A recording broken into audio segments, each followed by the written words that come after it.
পাটনা থানার মামলা 4-8-3 ধারা এবং 109 ধারার মামলাটি ছিল। আসামি সুমন শিকদার মুন্সি আসামি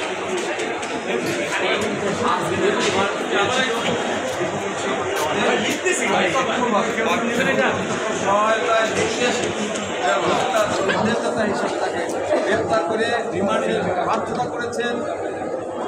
8 দিনের প্রার্থনা করায় এই মুন্সিকে আমরা বলেছি মুন্সি ক্ষমতায় থেকে রাষ্ট্রযন্ত্র ব্যবহার করে স্বৈরাচারী সরকারকে যথেষ্ট এই 17 বছর সহায়তা করেছে।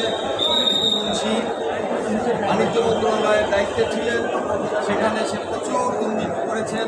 বাণিজ্য মন্ত্রণালয়ের বিভিন্ন রকমের পণ্য বিভিন্ন রকমের সিন্ডিকেট করে বিভিন্ন রকম ছোলা ডাল এই সমস্ত ব্যবহার করে বলছি সেইখানে সেই সরকারের নানাবিধ অপকর্মের সাথে জড়িত। এই সর্বশেষ বৈষম্যগত ছাত্র আন্দোলনের এই সুমন হত্যা মামলার সাথে সরাসরি জড়িত। এই বৈষম্য বিরোধী ছাত্র হত্যা মামলা এই সুমন জিল্লার এক শ্রমিক ছিল, স্বর্ণ শ্রমিক। স্বর্ণের যে শ্রমিক থাকে না, সে শ্রমিক সে তার কাজে যাচ্ছিল, এই সময় তাকে হত্যা করা হয়।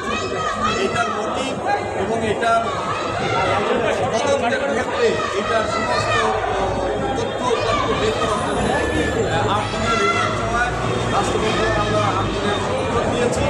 তো হুজুর আদালত 4 দিনের অনুরোধ দিয়েছেন।